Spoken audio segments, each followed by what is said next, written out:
Hello, welcome back to Into Deep, a podcast with me, Alyssa. In this podcast, we go a little too deep into everything feminism, from literature to film to literature adapted into film. Today, we're going to be discussing the recent trend in supposed feminist movies, or even movies like based on womanhood or female characters or situations that women typically find themselves in that require a lot of knowledge about the subject matter to be able to make an accurate movie on, and how these keep being directed by men who seem to have no idea what they're talking about. I actually already recorded this episode, but my mic wasn't working, and so the audio quality was really bad. And it was also meant to be a video episode, but now I can't be bothered re-recording it. I'm sorry. Even to re-record the whole hour-long audio is killing me, but I will do it because it was really bad. Anyway, I'll be talking about three fairly recent releases, namely The Worst Person in the World, Nosferatu, and I can't even say it. Poor Things. Poor Things is definitely the worst offender of these three.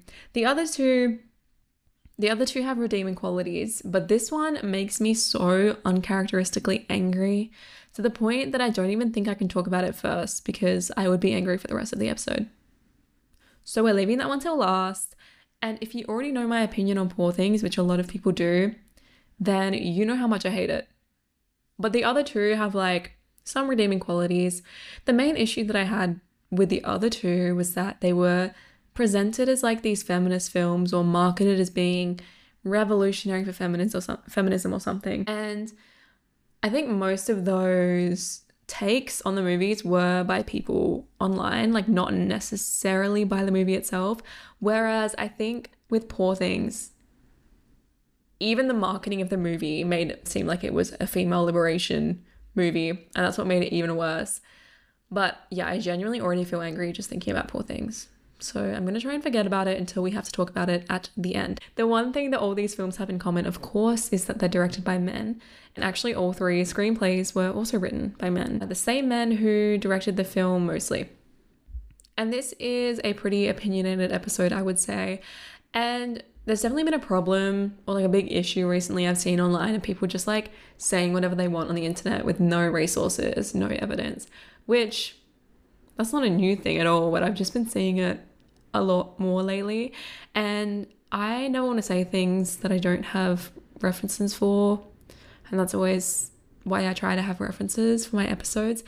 But this is an episode about films. And so I think having opinions on them is okay, even if they're not backed up by anything.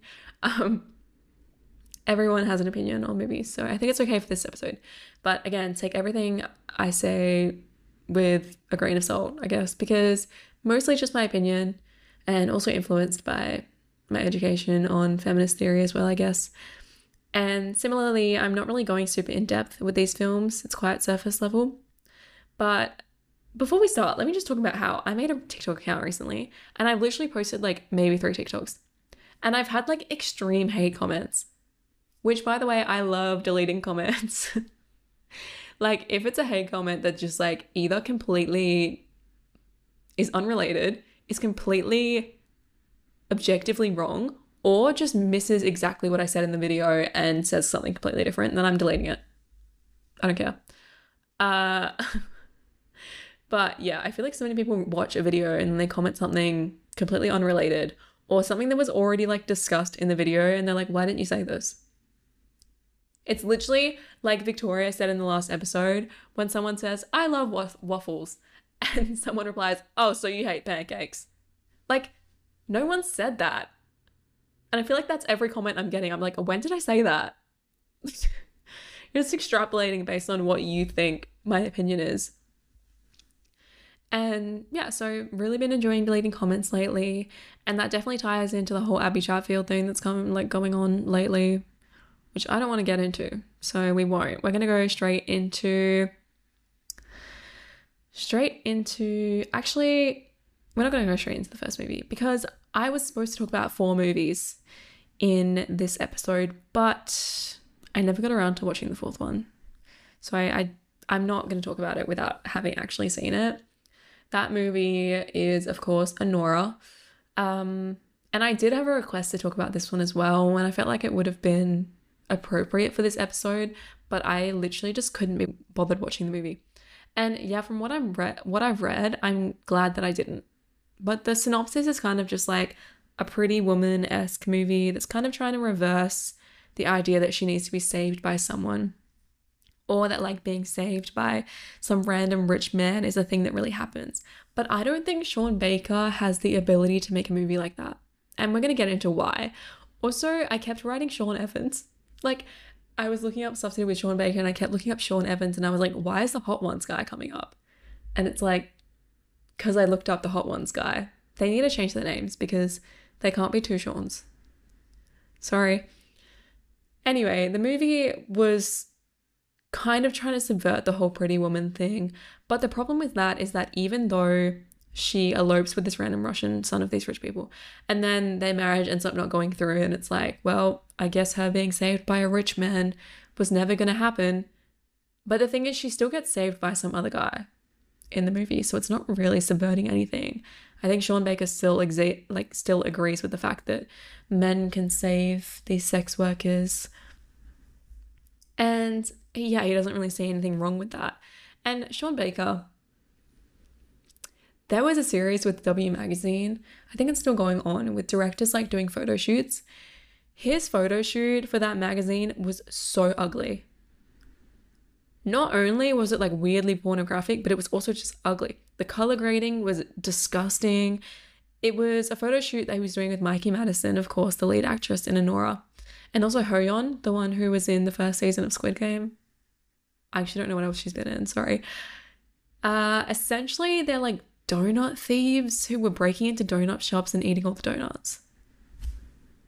What the hell is that? First of all, just so cringe and stupid. But the photos weren't even good. Like, I was just like, this is just pissing me off for many reasons. But even if the subject matter was better, it was ugly regardless. And there were feminists on Twitter being like, this is like, you can so see how pornography infiltrates into everything because of the way these girls are like, oh, if you see the photos, you know what I mean. And the people were replying, they're just eating donuts. Like, it's not sexual. But like the way that those pictures have been taken, like pictures of girls like stuffing donuts into their mouths. Yeah, that's pornographic. You can't change my mind.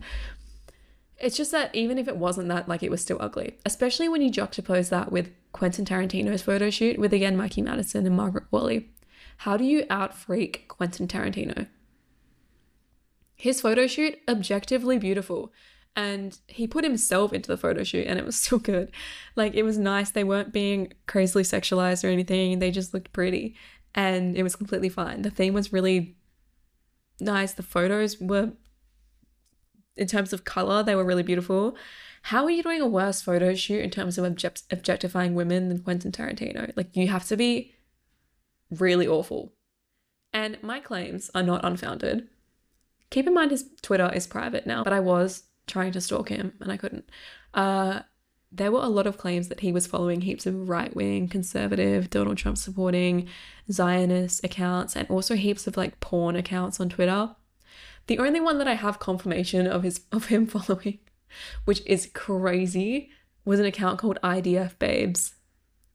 Not only is he a Zionist, he's also following an account that sexualizes the women who are part of the Israeli Defense Force, whatever. How can you follow a worse account than that? Like, seriously, you have to be crazy.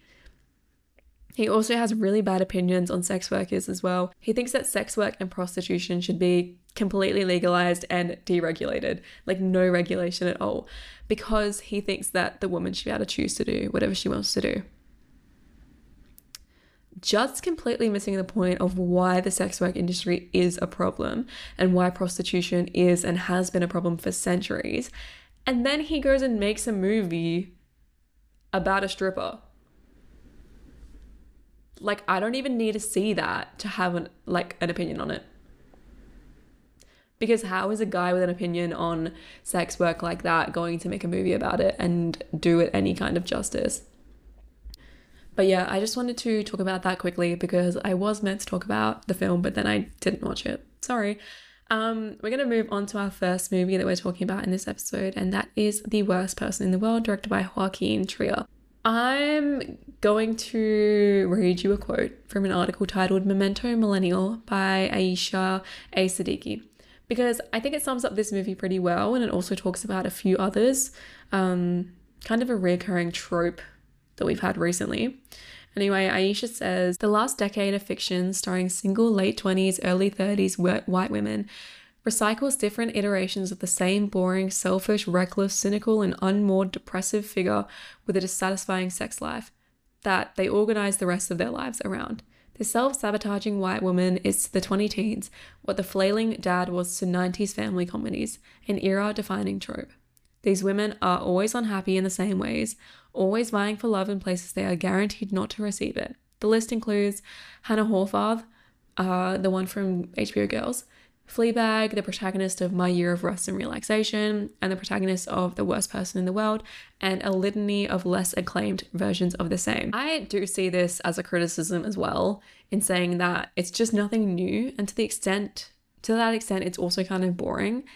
And so thinking of it as a revolutionary movie in that sense, it's just like, well, not really, because this is something we've seen a million times before, and it's almost becoming an era-defining trope, as she said. Definitely one criticism is that idea of a reused or an overused trope. But the issue is especially the works that she mentions, like Fleabag and My Year of Rest and Relaxation. They were both written by women. And I think both of those pieces of media were depicted much better, or depicted this trope in a much more relatable way than Joachim Trier was able to. I felt like I could see the difference. Even when I was watching The Worst Person in the World for the first time, I was like, this is just, there's something about this that's missing the point to an extent.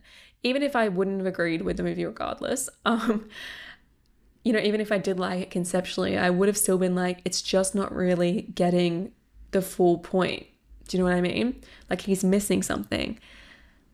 For example, I loved Fleabag, and I feel like the most important part of that storyline was the development of the relationship between Fleabag and her sister Claire. That is what Fleabag realizes is the most important love story in the entire show. Chasing all these random men and all of these other issues that she has going on. She finds a sense of community with her sister when their relationship develops. And obviously it was much better written than The Worst Person in the World because it was by a woman, Phoebe Waller-Bridge, who very clearly understood the subject matter because it was relatable to her and she expressed it really well. To free herself from that cycle of self-sabotaging and damaging behavior and mistake making as like an early 30s woman, she found that through developing a relationship with her sister, and that's why that show was so good. And because of that storyline developing, it was the best part of the show for me, and it was the most emotional part of the show. And even though it expressed that same trope of a millennial woman who just sleeps with all these men and makes all these mistakes and stuff, the most important part of the show was her and her sister becoming friends, and that's what made it such a good show. And even as a comedy, the message was a million times better than whatever the hell The Worst Person in the World was trying to do. Quick rundown of this story, quick synopsis. Millennial Julie navigates her love life and career path in Oslo, Norway. She's a med student who then drops out to be a photographer, has some weird relationships with men, doesn't really know what she's doing with her life, etc. That's essentially the story.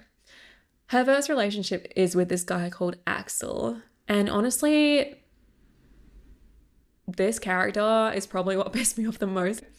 And I am like talking about this from memory because I saw this movie like 3 years ago, but I remember not liking it for this reason. She has this relationship with a guy who's 15 years older than her. And then when he starts dying from cancer, I feel like you were supposed to feel bad for him or something, or supposed to feel bad for her. You cannot make me feel bad for some guy who was dating a girl 15 years younger than him, and who was also the author of a politically incorrect comic book series. Not even just that, he was trying to force Julie into having children and was confused and like didn't understand why she wasn't ready to have children, considering the fact that she was like in her very late 20s. And I'm supposed to care that he's dying? Like, good, I'm happy. I just like, why would I care about that? I don't know if I was supposed to care about that or not, but I didn't. And maybe having no emotional connection to that or care that for Julie that this guy was dying. Like, I feel like I was just completely disconnected from that. And that was probably also another reason that I didn't like it.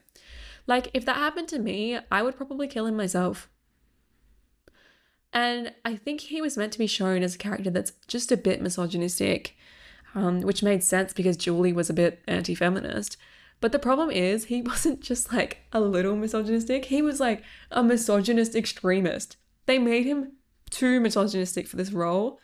And like, it just made me hate him too much to ever care about their relationship or anything. And yeah, maybe that's why it annoyed me so much. I was like, why are you dating some guy that has a politically incorrect comic? Like, why would you even be in the same room as a guy with a politically incorrect comic? Like,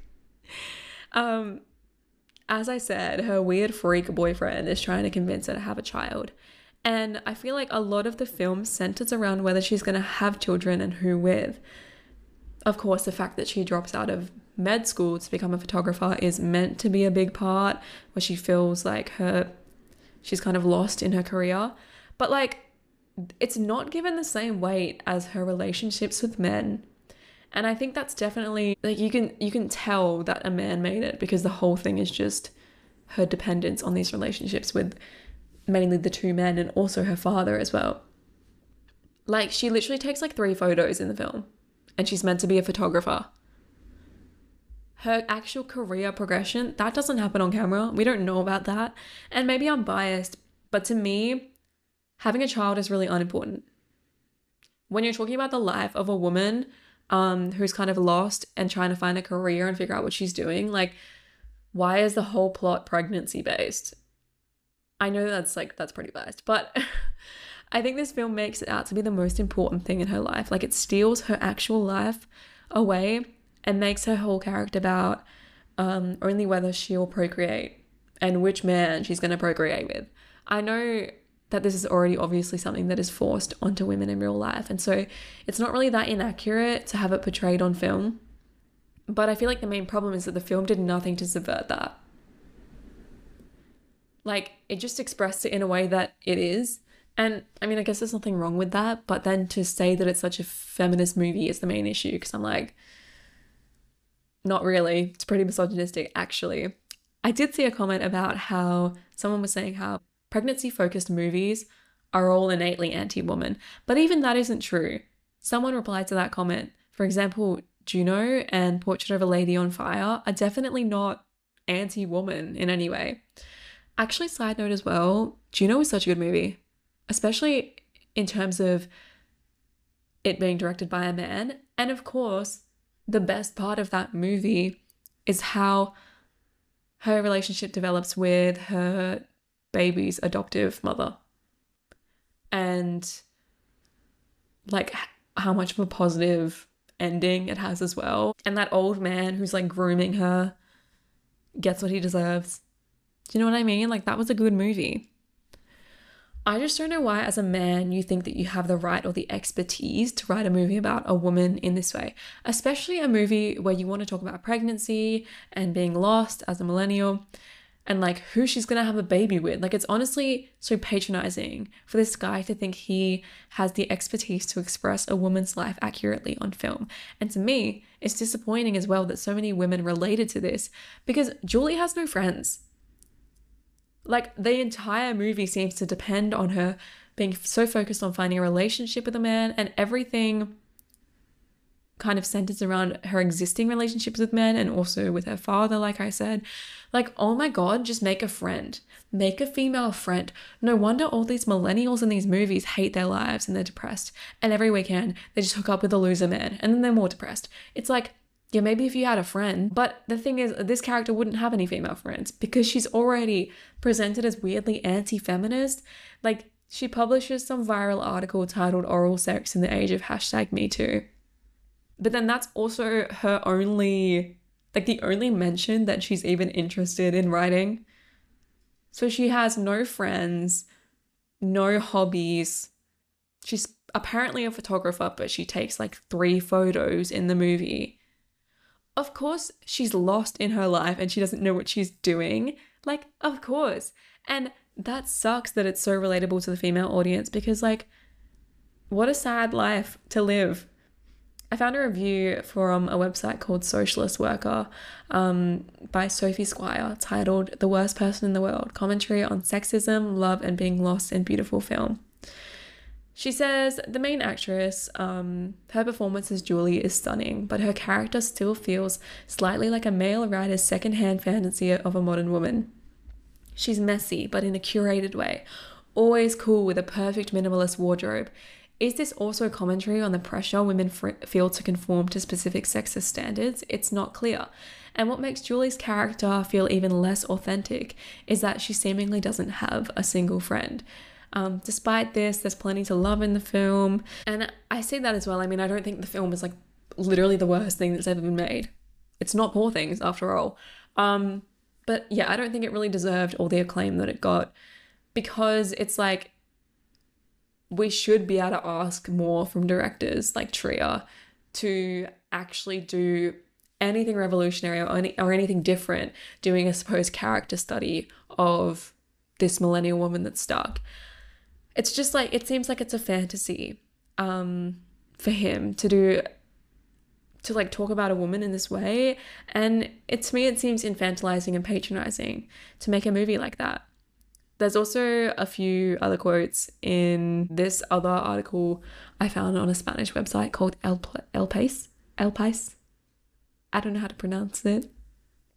It's titled The Worst Person in the World, the Problematic Cliche of the Zany Female 30-something. There's a few quotes in that from other people in, I guess, like Spanish pop cultural journalism. From Pepper Blaines, journalist specializing in cinema, head of culture at Spanish radio network Cadena SER. When I saw the film at Cannes, I thought the character was terrible. And there was something in the film that I really liked, but at the same time, there were aspects that constantly repelled me. In the 1990s and the 2000s, that type of character was always played by men. I like the fact that a female character has the opportunity to be irritable, funny, fun, but also sometimes incredibly repulsive, and that she was a woman, an attractive girl, a prototype that has very rarely been presented like this, with which I have likes and dislikes, and which I believe is the intention of the film towards the character. It's a character with a lot of edges, and the actress shows them all, but at the same time, I think that you can tell it's a character written by a man. I consider it to be schematic with her relationship with men and with her awareness of feminism. And look, I agree with that as well. I can potentially see how this is somewhat a new character, but then again, I can't, because even with the shows like Sex and the City, it's the same sort of character that's been portrayed. Saying that like a woman who has her faults is a new character is just so far from the truth, I think, personally. I've seen that character a million times. And so saying that it's something revolutionary for feminism is just not accurate. I don't really think it gave us anything, and it came across as misogynistic when it was coming from a man. That was my main problem with it. For me, it as well, it wasn't a unique, relatable character. So even though the movie wasn't horrific, like, and that's what I mean, the first two movies I'm talking about, they have redeeming qualities, they're not awful. And obviously I hate the main character, but potentially that is the point. And I guess that makes it less bad because the whole point is that you don't like this woman. Sure. There's another quote in this article by Beatriz Martinez, cinema critic at Spanish magazine Fotogramas. I saw the picture when it was presented at Cannes, when there was still no groundswell about it, and practically from the very first showing it was very well received. I didn't like it. I admit I'm quite visceral when my alarms go off, and from the start here I saw the intentions. The typical story told via cute music videos with a clear paternalistic tone toward the protagonist that prompted me to reject it. I didn't believe anything about her. She appeared totally fictitious to me, because everything is filtered via the male gaze, as if the director were talking to us via her, with all that this means when it comes to portraying a woman. I also knew where the defenses were going to go, a female character with edges, who isn't trying to be liked, who has her doubts. I think that the director is constantly mansplaining to the protagonist and is trying to justify himself by her, and that makes me quite uncomfortable. And I think that's a quote that I definitely agree with the most. It's like he's mansplaining this trope of the lost 30-something woman, when it's like it has been presented so much better in series and movies that have been created by women already. Like I said, HBO's Girls. I haven't seen it, but all of the girls that I know that have seen it really like that show. I'm sure it has its issues as well, but Fleabag is such a good example. That show was so well made, and it presents this trope in a much more nuanced, a much more new way as well. And that's because, again, it is made by a woman.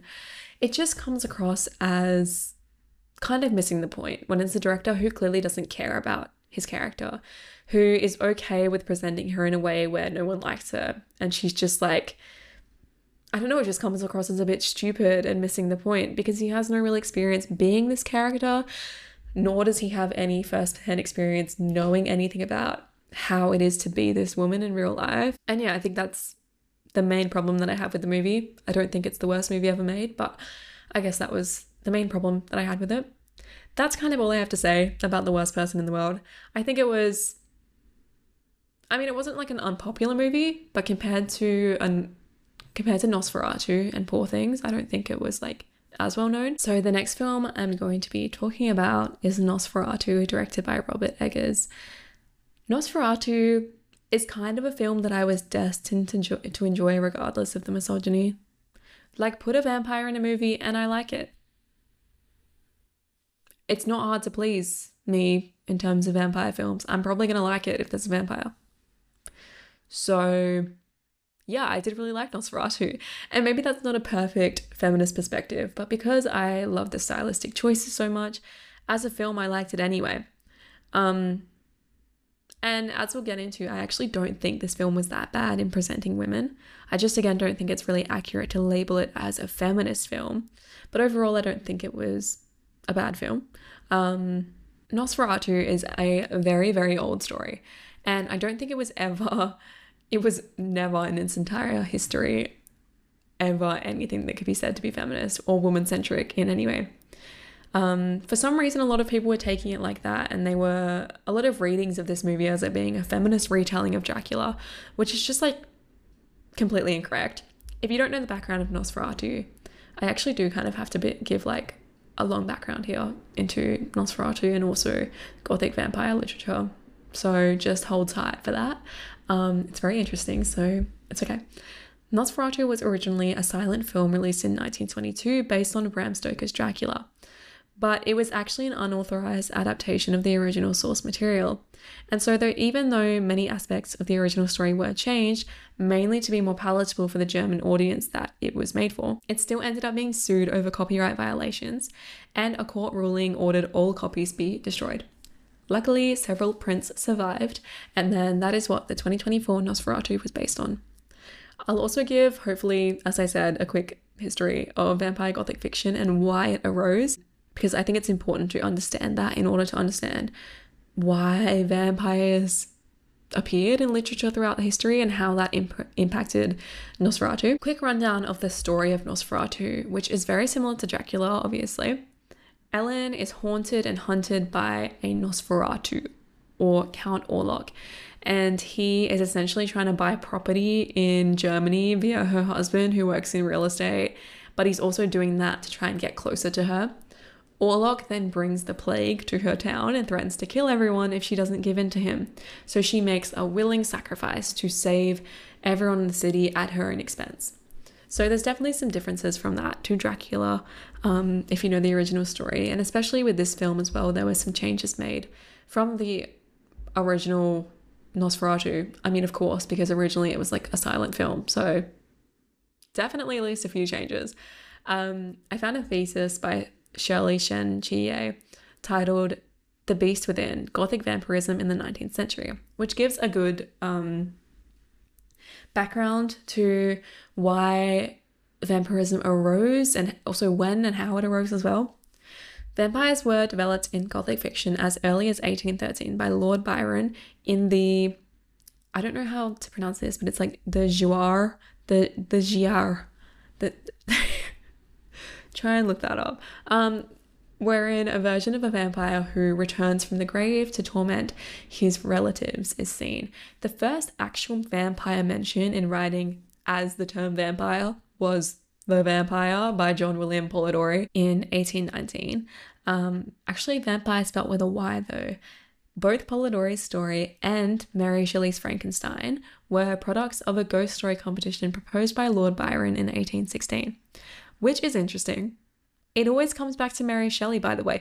I've talked about her or her mother, Mary Wollstonecraft, like 5 times in this podcast. Like, her impact is crazy. And you know what's also crazy? I still haven't read Frankenstein. I know, I really need to get around to it. It's also crazy because Poor Things, the original novel, was also based on Frankenstein. Like, she just doesn't stop coming up. The original Dracula from 1897 is typically the most well-known instance of vampiric Gothic fiction. Well, actually, maybe Twilight and Edward Cullen. And if I said I prefer Twilight to Dracula, is that like an unpopular opinion in the vampire spaces? I don't know, but I like Twilight. I think it's good. And I don't think anyone can change my mind on that. Like, sorry, it's a good book. It's good movies. Sorry, unrelated. Dracula is in itself innately infused with misogynistic violence. Women are belittled into either virgins or whores. But in order to be a perfect virgin, they also have to be willing victims. And if they're not, they're just like evil demons who were asking for it, you know? Like, there's no in between with the way women are presented. Either they're like perfect domestic, loyal, subservient wives, or they're whores who just like hang out in Count Orlok's castle. And actually, in Dracula, they hang out in Count Dracula's castle and just like, they're just like sexually deviant. There was no in between in the original book. I also found another article, and this kind of goes into what vampires meant in early literature, what they were metaphorically, and why they emerged at this time as well. It's by Ryan Lawrence, and it's titled The Vampire in Queerness in 19th Century Gothic Literature. Vampires have always mixed elements of horror and sexuality. They depict not only otherness from normal society, but also a liberation of the strict restrictions on sexuality that were present at the time. Sexuality was a very taboo subject in 19th century Christian Europe, which, side note, but when we were talking about Puritanism, I think maybe 2 episodes ago, this is like the real form of Puritanism. And I think I would argue that religion and Christianity, especially, the suppression of sexuality back then still has impacts to this day. I think the impacts of that are really negative as well. I feel like I could blame religion and Christianity for everything though. So, I mean, I'm probably gonna have to do an episode on that. Let me know if you want that. But honestly, like, in response to sexual suppression at the time, Gothic literature used vampirism to kind of tiptoe around those sexually puritanical ideologies with coded language, innuendo, and suggestive imagery. There is an inherent sexual relationship between a vampire and its victim, but it isn't necessarily gendered. Like, when you look at it, I mean, this sounds kind of gross, but a vampire biting its prey is a non-gendered form of penetration, whether it be consensual or non-consensual. And for that reason, vampires can be both metaphors for sexual repression, sexual desire, but also rape. And so there's a fine line there, kind of, and I think Nosferatu really goes into this as well. Even if I were to like look at Twilight, obviously Stephenie Meyer's upbringing in Mormonism was the like puritanical view on sex, and she was using Edward as kind of like a rebellious force that forced Bella like to push back on these ideas. So that's kind of what vampires have always represented throughout history. So I think there's definitely a fine line there, as I said, between whether it's sexual desire or if it's non-consensual. It's kind of whether truly the prey or the person who's being preyed on by the vampire, whether it's their repressed sexual desire or if the vampire is taking advantage of them and forcing them to express these sexual desires, essentially. I also can't talk about vampires without mentioning Carmilla from 1872, I think, by Joseph Sheridan Le Fanu, and Interview with the Vampire from 1976 by Anne Rice. both of which I recommend. Another secret third thing vampires can represent is homosexuality, which obviously also ties into sexual repression. But for some reason, there was like a reoccurring theme of lesbian women in 19th century vampire literature, not gay men though. I mean, I guess because women's sexual desires were even more so suppressed than men's at that time. And I think that kind of ties into the idea that yes, straight women sexually were suppressed, but gay women were like doubly suppressed in that way. Camilla is a gorgeous depiction of vampirism, which is, look, depending on the way that you look at it, it is fairly free from overt sexualization and misogyny, to the degree it can be in 1872. But I'm just mentioning it because it can seem like all vampiric literature comes from misogyny, but again, depending on the way you interpret this book, it doesn't necessarily have to be true. Although I think the original meaning of Camilla was that the vampire was some like seductive, crazy vampire freak that was taking advantage and seducing this young Christian girl. But then, like nowadays, of course, people interpret it as the main girl in the story actually is a lesbian, and it wasn't that she was being taken advantage of, it was that she, like, her desires were being freed by this vampire. But again, it was 1872, so I don't really think they liked gay people. So I don't really know how accurate that reading is. And as I said, gay men didn't really appear in vampire literature for like another century after that. I think around like the 1960s, but Anne Rice's novel as well, which I just wanted to mention because I recommend the film and the TV series. I don't really have anything to say about it. I just think they're good. Getting back into actual Nosferatu, with that background, you can understand that while it is possible for vampiric fiction to not be misogynistic, it would be almost impossible for a novel based on Dracula and based on misogyny to not have a misogynistic retelling to some extent, because it's built on that idea that women are either like angels or demons, virgins or whores. And so, of course, it would be difficult to separate it from that original meaning without just like changing the whole story. I guess there was a criticism that I read about the director, Robert Eggers. Not even just a criticism, but like just a recurring theme with his work. There was an article I found in Pajiba by Alison Lanier titled "The Women Are the Problem, the Enduring Mistake of Nosferatu and Misogyny." In Eggers' work, also with The Witch and the Lighthouse, which were both directed by him, the women tend to always be the problem. Ellen in Nosferatu is physically and spiritually powerful. It's also very on the nose that it's her repression and shame that is the reason that she's hunted by Count Orlok. But she does actually call out to him in the beginning of the film. So it's kind of like unclear, or there's a fine line between whether it's her repression or whether there's just like an evil vampire hunting her. It's kind of both at the same time. Her power and her desire, yet hatred of that desire, is what summons Count Orlok initially. The issue is kind of, I mean, the main issue I could have with that is that it's presented in a kind of like, even though she says she doesn't want it, like she really does want it. Kind of like Robin Thicke blurred lines. That is an awful reference to make. But that's the best way I can describe it. Like, even though she's saying that she doesn't want it, deep down, that is really what she wants, and that the vampire is just a representation of how deep her like repression and her sexual desires go.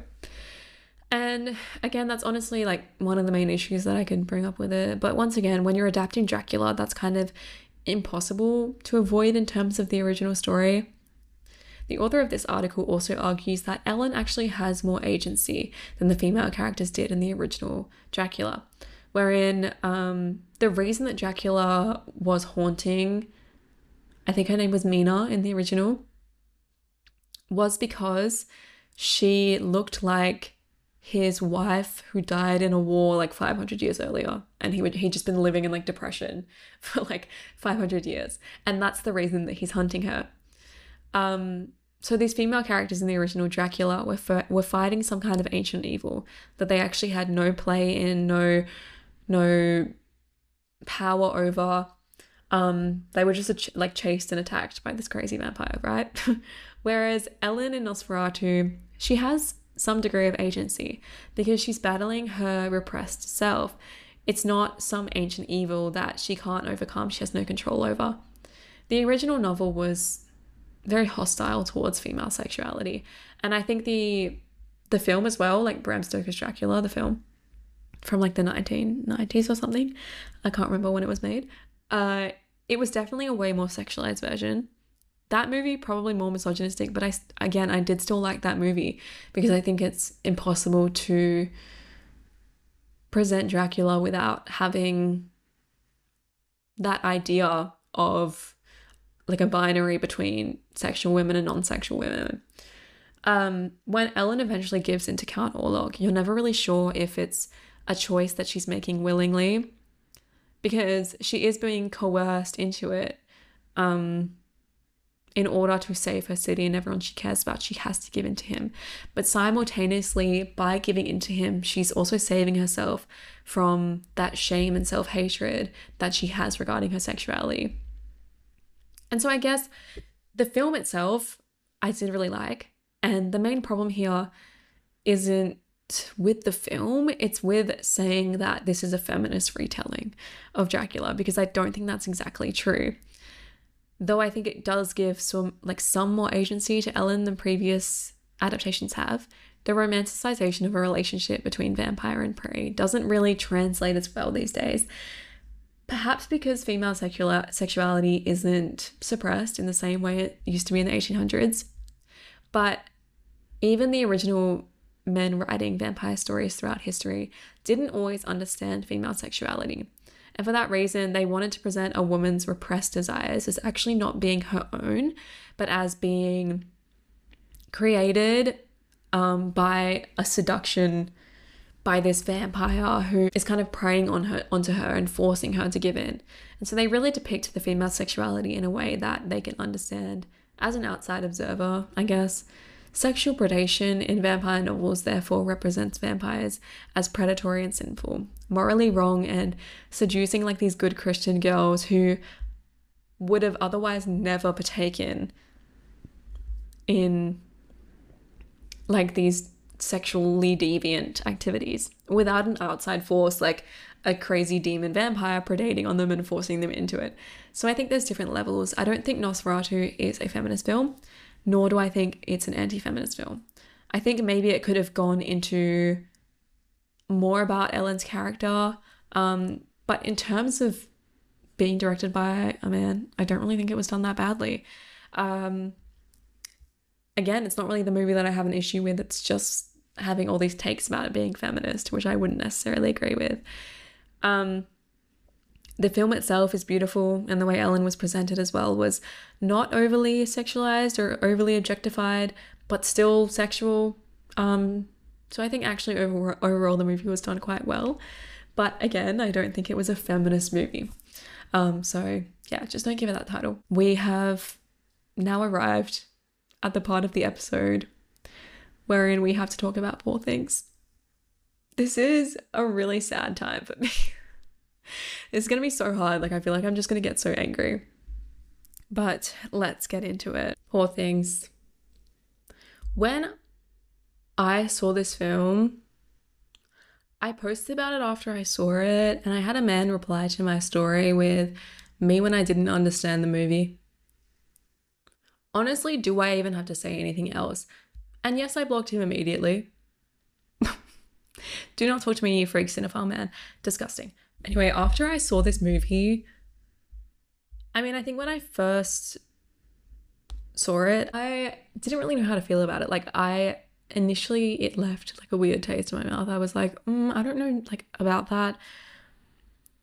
But I think like a week later, after I'd kind of digested what I saw, I actually did a journal entry about it.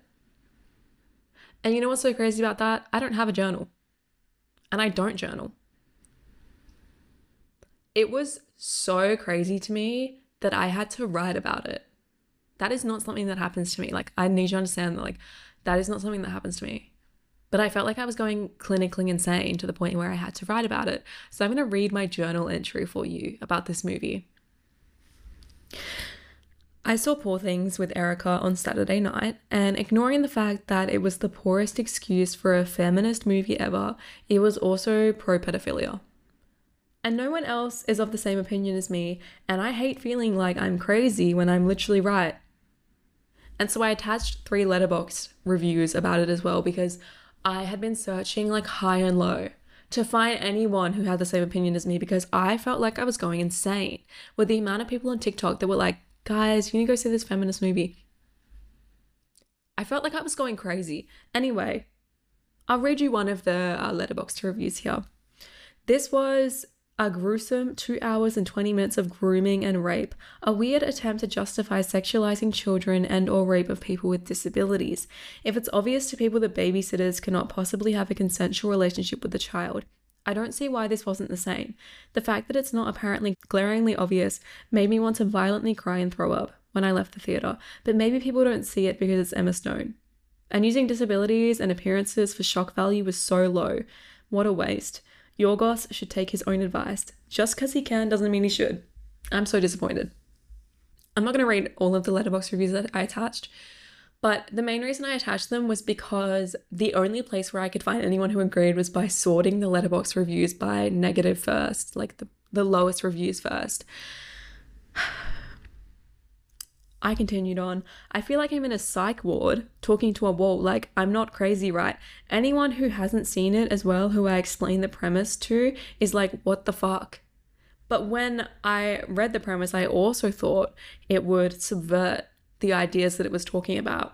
Instead, it was literally so man-centric, so overly sexual, when this character is explicitly said to be a baby. Pro-sex feminism will destroy you. I cannot believe another man making a movie about feminism. Get out.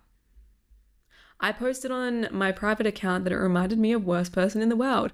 Why? Oh, I don't know. Maybe because both are directed by stupid fucking men. Thank you. I will put myself in the references for this video because I genuinely felt like I was going insane. Like, I was like, and it was mainly because there were so many people online being like, this is such a feminist movie. We're going to get into why this movie was the disgrace that it was. And in researching this further, I found it to be even worse than what I originally thought it was. So let's get into the background of this movie. It is based on a book. The original book by Alistair Gray was published in 1992 and is described by Wikipedia because academic integrity is really important to me. It's described as a postmodern retelling of Frankenstein by Mary Shelley. I told you she'd be back, didn't I? It follows the life of surgically created Bella Baxter. Her navigation of late 19th century society is the lens that Alistair Gray uses to deliver commentary on patriarchal institutions, social equality, socioeconomic matters, and sexual politics. One of the worst parts of this movie was that it was antithetical to what the book meant. Such a departure from the original story is to the point of like, why did they even call it Poor Things?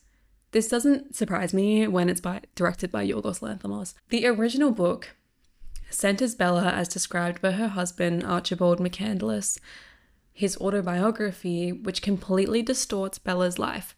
He claims that she was brought back to life through the replacement of her brain with that of her unborn fetus. And if you've seen the movie, this will sound very familiar. McCandless claims that she pursues men to take advantage of them, like Duncan Wedderburn, who she elopes with and goes on a crazy Euro summer holiday. Now, if you're listening to this and you've seen the film, this all sounds very accurate, right? But what's important is that in the original book, that whole story is followed by Bella immediately refuting everything that he's just said. She expresses that her husband has created a fake view of her life, which was influenced by common Gothic and romantic motifs of the period, which is reinforced by the fact that her whole backstory is essentially Frankenstein. The novel is satire of the classic Victorian story, and it's full of all this really good commentary on the desires of men and the independence of women. The whole point is that her husband is making up a fantasy of her life. For what reason, she has no idea. He's making up this fantasy of her life based on what was really popular at the time. based on like fantasies that were popular at the time, the Gothic romantic ideas, particularly in Frankenstein. The issue with the film is that Bella's refutation of the entire story is never presented on screen. The credibility of that entire movie is never questioned, and the audience is never expected to question it. When realistically, the entire story presented on the film was a lie made up by her husband, and the entire point of the story was that Bella refutes that entire lie.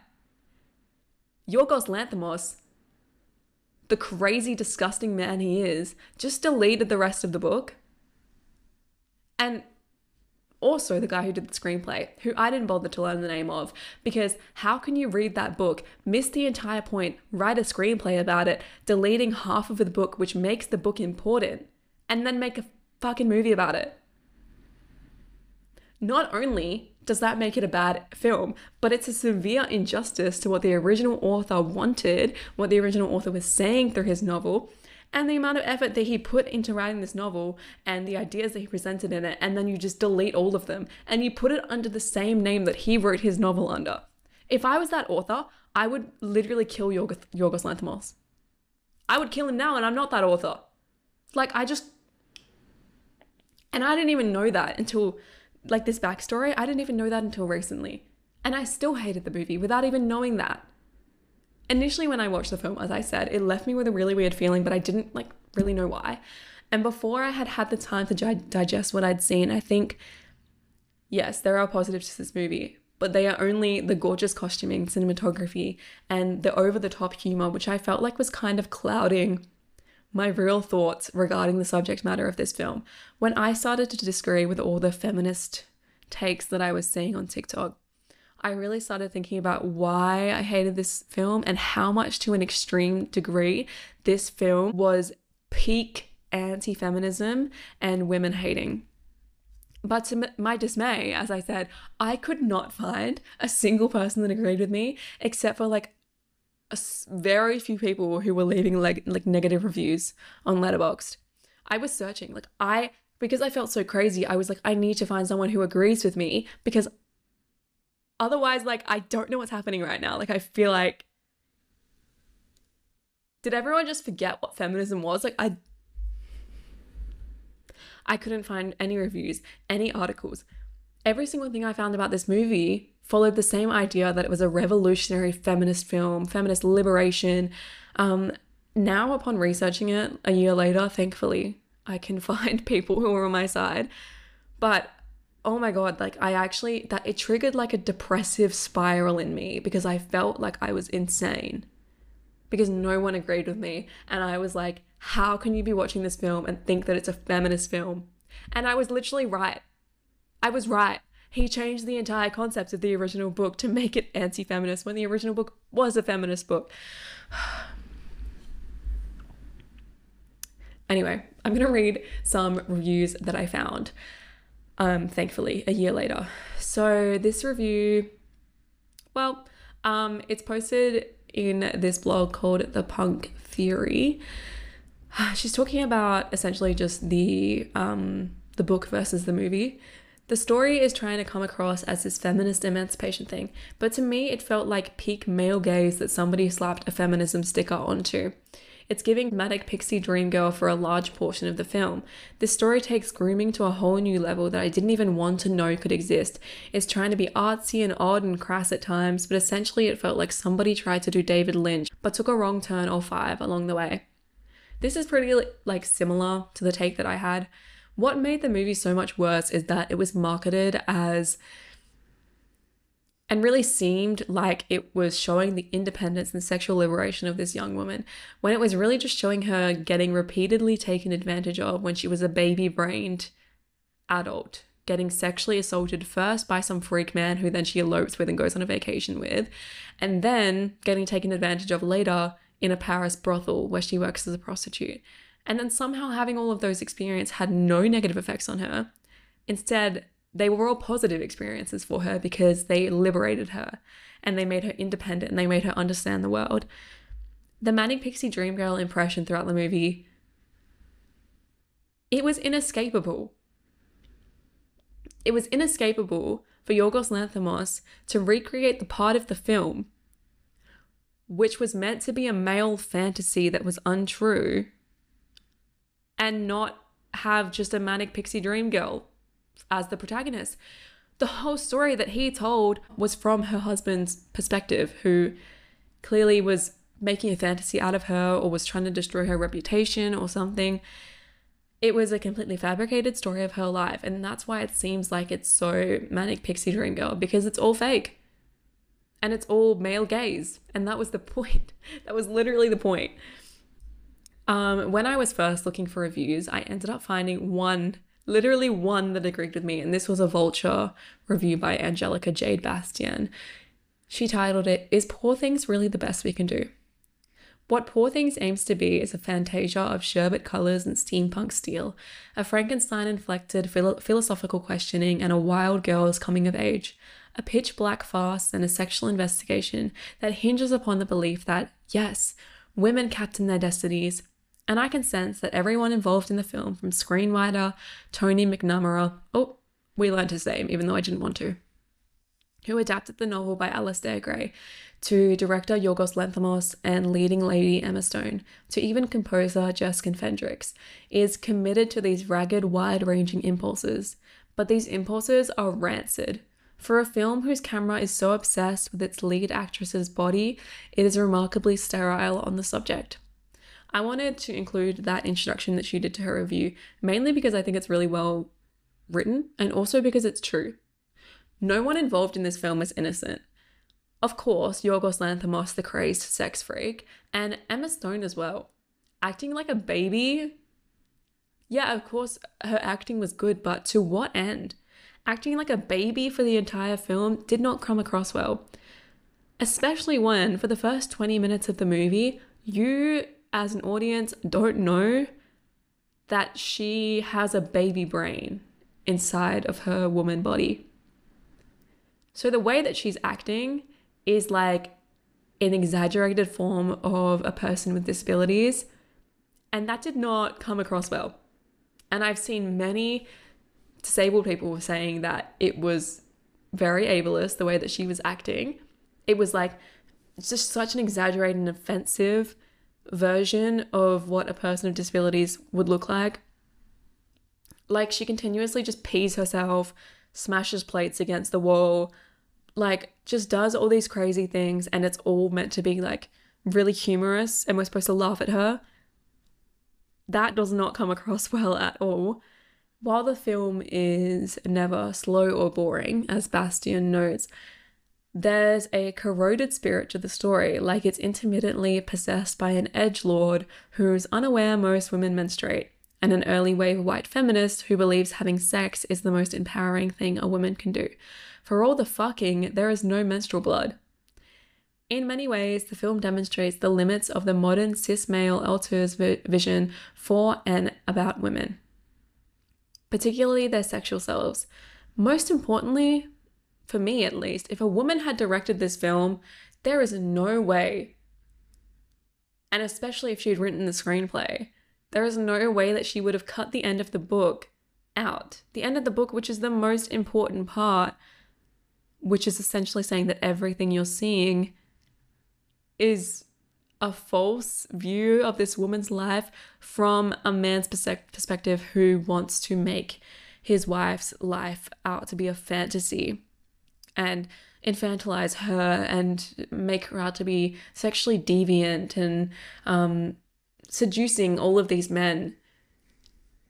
Like, you wouldn't have left that out if you actually cared. And also, as she said, there's no menstrual blood. Bella Baxter also has no hair. I think she has pubic hair, but that's not really uncommon in movies because its use is just like to cover what the actress obviously doesn't want to show. She has no other hair on her body. Sorry, when the hell did Bella Baxter, with her baby brain, discover shaving? In the Victorian era. They didn't do that back then.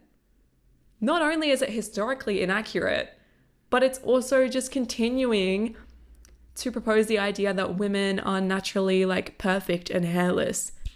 Dude, when was she shaving? She was on like Euro Summer. When did she discover that? Like, of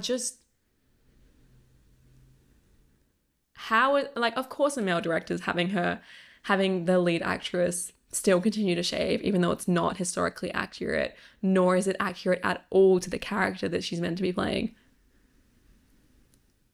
What the hell? And another issue with it as well, as I said, the pro-pedophilia part, just after we learn that Bella is really a baby in a adult human body, she discovers sex. And then like every scene for an hour after that is her having sex with Mark Ruffalo's character. Like every scene. Let me repeat that. The character we just found out is a baby is then shown for an hour having sex with some weird old man. I'll let you figure out why I think that's a little bit weird. Sorry, I think that's a little bit weird. Is that crazy for me to think that's a little bit weird? Because people on TikTok will have me thinking I'm crazy for thinking that's a little bit weird. She goes on to say, Bastien in the review, she says, Bella's quest for self-discovery is obtained primarily through interactions, sexual and otherwise, with men, which is a tell.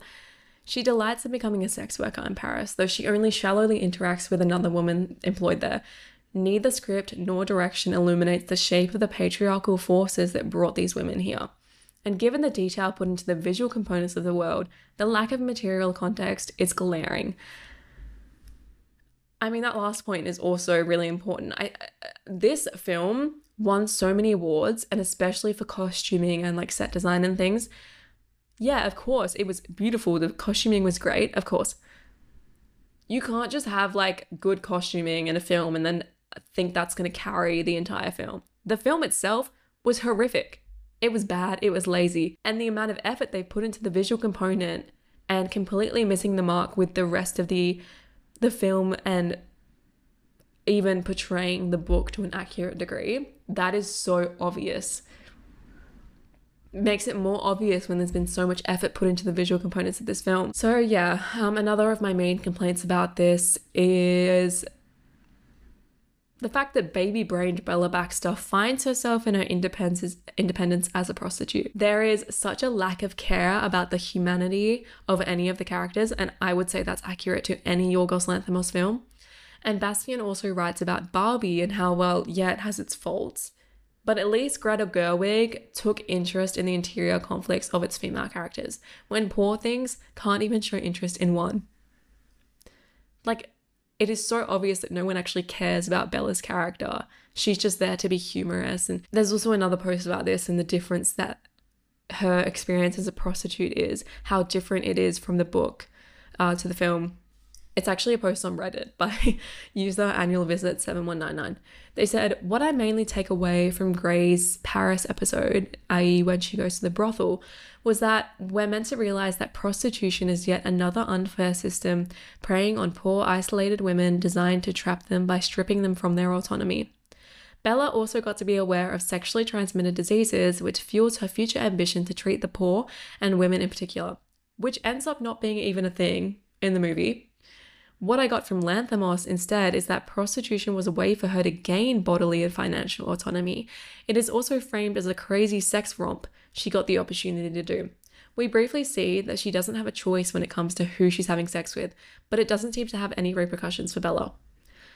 In the book, the way that the brothel was presented was in a way where she didn't have any choices. It was stripping her of her autonomy. In the film, her working at a brothel is what frees her. It gives her autonomy, it gives her independence, it gives her a view of the world which is so unique, and there is no negatives to her life at all working at the brothel. Not only is that presentation of working as a prostitute in this way extremely damaging, but the fact that sleeping with random men is what helps Bella finally understand herself as a Frankenstein-esque baby-brained adult woman, that's obviously an issue. There's also a random lesbian sex scenes thrown in for no apparent reason, but to be fair, most of the sex scenes in this movie are there for literally no reason. They're there for shock value alone. As I said, Bella has no body hair, so it's not like any of these sex scenes are accurate in any way. Like, she's just like going crazy in all of them. Like, it's it's just horrific to watch. Like, when every sex scene is just crazy, shocking, and pornographic, and then we're meant to believe that this is a female liberation movie about how women really do have sexual desires. Like, it's ridiculing feminism as a concept, and it's misogynistic at its core. And I just could not believe that other women who saw this film couldn't see that. Another issue, though arguably not as important, but still another departure from the original book, was that originally it was set in Scotland. The author, Alistair Gray, was a proud Scottish man, and it was important for him to promote Scotland in that political landscape because Scotland was inferior to England. Changing the setting to England instead isn't just dismissive of the author's background, it also strips the film of themes that were important to the Scottish history it was built from, which is just another disservice to the original story. The degree to which Lanthimos and the screenwriter misunderstood, misrepresented, and changed the original story, and in doing so, also reduced the work by Mary Shelley to this, is morally reprehensible. Like, it's criminal. I need Yorgos Lanthimos locked up. I hate him. I genuinely don't think there's another man alive that I hate more than this guy. Like, and the fact that his film got the title of being a feminist movie, I just think overall it was such a detrimental film to women everywhere. I think it was a horrific misrepresentation of the original book. And then it was completely misunderstood as being a feminist liberation take. I'm sure you can understand why this movie made me feel crazy, why I hate it so much, why I hate the director so much, and why I think it was actually a really damaging film to make. Because people were for some reason saying that it was feminist when it was the exact opposite. And it missed the mark from the original book completely. When the original book actually did have good commentary on the things that I'm complaining about the movie upholding right now. Anyway, I'm going to cut myself off because I feel like I'm going to talk about Poor Things forever, if not, and how much I hated it. But I hope you enjoyed me talking about these 3 movies in this episode. I'd be willing to do another episode on films again if you're interested. Thank you so much for listening. I'm always open to feedback, and if you guys have any requests for things that you want me to talk about in future episodes as well, let me know because I'll do it. I was asked to talk about Poor Things by like 3 people because they already know my opinion on it. So of course I had to do it. Thank you so much for listening. I will see you next week. Goodbye.